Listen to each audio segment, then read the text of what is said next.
आज मैं आपको ऐसी राज की बात बताने जा रहा हूं जिसके बाद मेरी गारंटी है कि दुख तो आपके पास नहीं रहेगा, रोग मुक्त हो जाएंगे, किसी तरह का दुख आपके पास नहीं रहेगा। लेकिन इसको ध्यान से सुनना। बहुत लोगों ने बार बार पूछा है कि एक बार दोबारा से बताओ, एक बार दोबारा से बताओ। मैंने बहुत पहले ये बात बताई थी। आज ध्यान से सुनना और इसको आजमाना, देखना, फिर दुख भाग जाएगा। हरे कृष्ण दोस्तों, मैं हूं अनुज शर्मा। तो सबसे पहले तो आपको बताता हूं कि दुख जाता कैसे। दुख की एक खासियत होती है, दुख कभी अकेला नहीं आता। दुख आता है ईश्वर को साथ लेकर आता है, और इतना भोला होता है कि उसको पता नहीं होता कि मेरे साथ ईश्वर चल रहे हैं। यदि सामने वाले ने ईश्वर पर विश्वास कर लिया तो मेरी मृत्यु निश्चित है। इतना भोला होता है दुख। तो पहली चीज तो आप यह समझ जाओ कि आपको ईश्वर पर विश्वास करना होगा, क्योंकि आपकी जो मुस्कुराहट है वो दुख का अंत कर सकती है। दुख कितना भी शक्तिशाली हो, बस आपको मुस्कुराते हुए उस समय को गुजार देना है। अब जो मैं उपाय आपको बता रहा हूं, इस उपाय को करना हो तो उपाय को ध्यान से सुनना।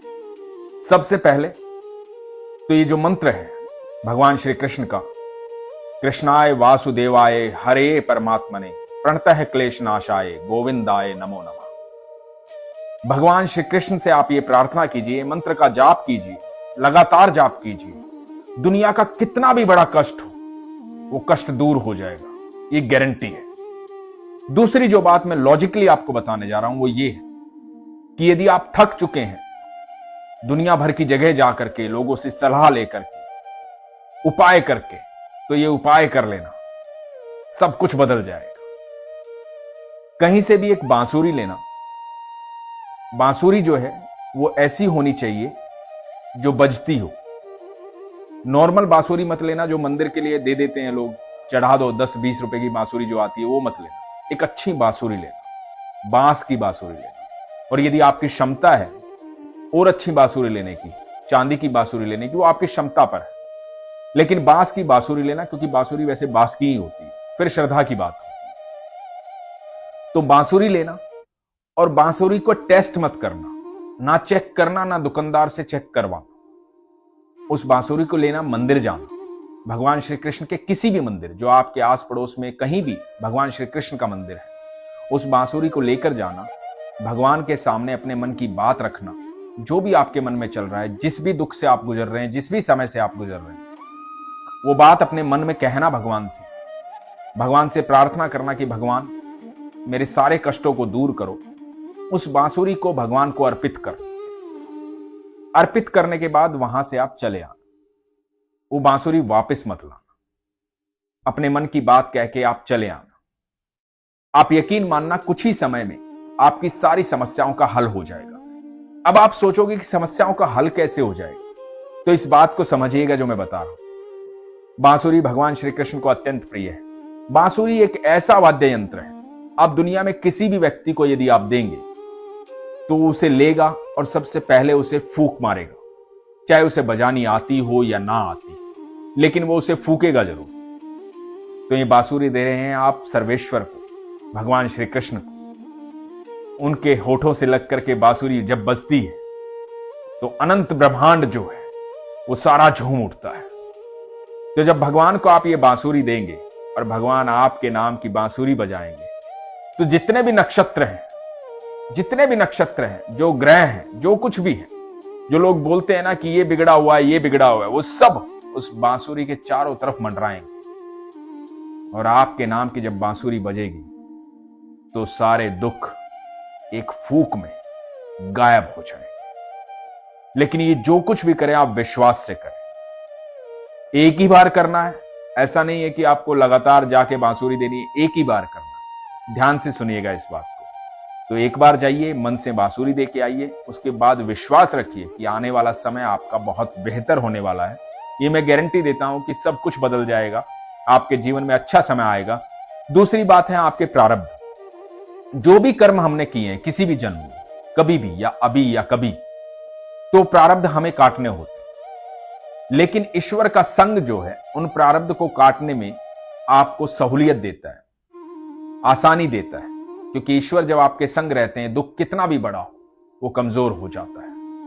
दुख को एक ही तरीके से आप कमजोर कर सकते हैं, ईश्वर पर विश्वास करके। तो आप भरोसा कभी मत तोड़िए, किसी की बातों में मत आइए।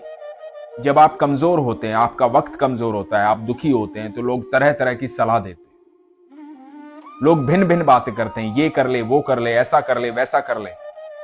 कुछ करने की आवश्यकता नहीं है, सिर्फ विश्वास रखने की आवश्यकता है। एक अत्यंत खूबसूरत प्रसंग आपको सुनाता हूं, ये सुनिएगा। इस प्रसंग से आपको समझ में आएगा कि कौन है कृष्ण और क्यों बातें करते हैं हम विश्वास की, और क्यों मैं कहता हूं कि वो सारे दुख हर ले। तो ये बात है महाभारत शुरू होने से पहले। महाभारत शुरू होने से पहले हुआ यूं कि भगवान 5 जगह मांगने आए पांडवों के लिए कौरवों से।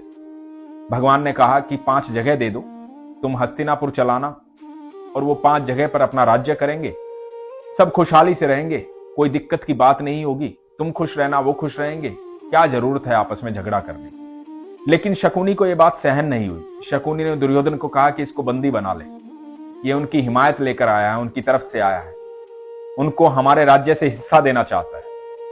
तो दुर्योधन ने बंदी बनाने के आदेश दिए। अब भगवान को कौन बंदी बना सकता? अनंत ब्रह्मांड के मालिक हैं वो।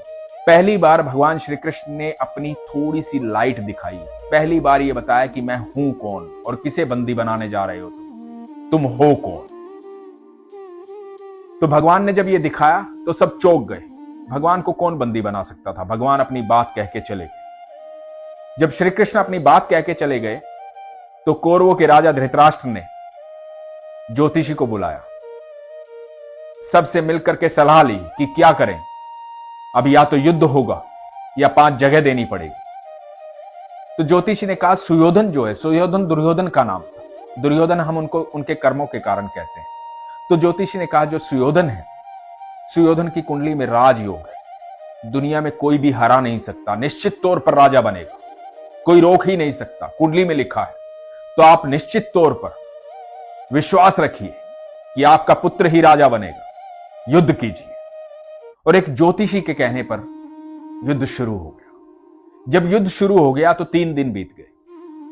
3 दिन बीत गए और कौरव निपटने शुरू हो गए। तो धृतराष्ट्र ने ज्योतिषी को बुलाया और ज्योतिषी को कहा कि तुमने कहा था मेरा बेटा राजा बनेगा, तो ये क्या चल रहा है?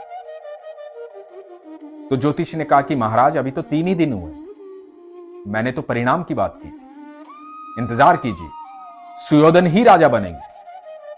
8 दिन बीत गए, आधे कौरव निपट चुके थे। जब आधे कौरव निपट गए, धृतराष्ट्र चिंतित था। विदुर भी बहुत कुछ बता चुके थे, संजय भी बहुत कुछ बता चुके थे। ज्योतिषी को फिर से बुलाया गया।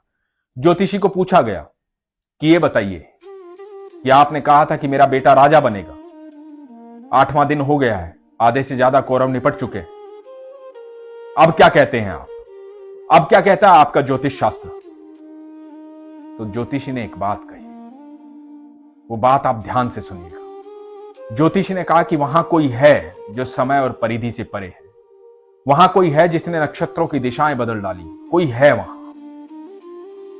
तो विदुर ने कहा कि श्री कृष्ण है वहां, प्रभु है वहां। दोस्तों, सारे नक्षत्रों का स्वामी मेरा कृष्ण है, मेरा ठाकुर है। जहां वो होता है वहां कुछ नहीं होता है, और जो वो चाहता है वही होता है। इसलिए इधर उधर भटकिए मत, विश्वास कीजिए। आपको पता है कि महाभारत के युद्ध के बाद राजा कौन बना था? क्योंकि सब नक्षत्रों का स्वामी मेरा कृष्ण है। आप यकीन मानना, यदि आप दुखी हैं, परेशान हैं और आपकी समस्याओं का हल नहीं हो रहा है, आप सब जगह से हार चुके हैं, तो आज ही अपनी कुंडली को उठाइए और भगवान श्री कृष्ण के चरणों में रख दीजिए, समर्पित कर दीजिए उन्हें, क्योंकि सब नक्षत्रों के स्वामी वही हैं और आपका कोई कुछ नहीं बिगाड़ सकता जब आपके सारथी कृष्ण है, आपके साथ कृष्ण है। बस विश्वास रखिए, कृष्ण आपके साथ हर समय है। वो आपसे बेहद प्यार करते हैं, वो हम सब के पिता हैं, हम सब उनकी संतान हैं। हम इधर उधर भटके ना, इस सफर का आनंद लें और विश्वास रखें अपने पिता पर। बस यही तो मैं कहता हूं कि अपने विश्वास को मजबूत रखिए, अपना ख्याल रखिए।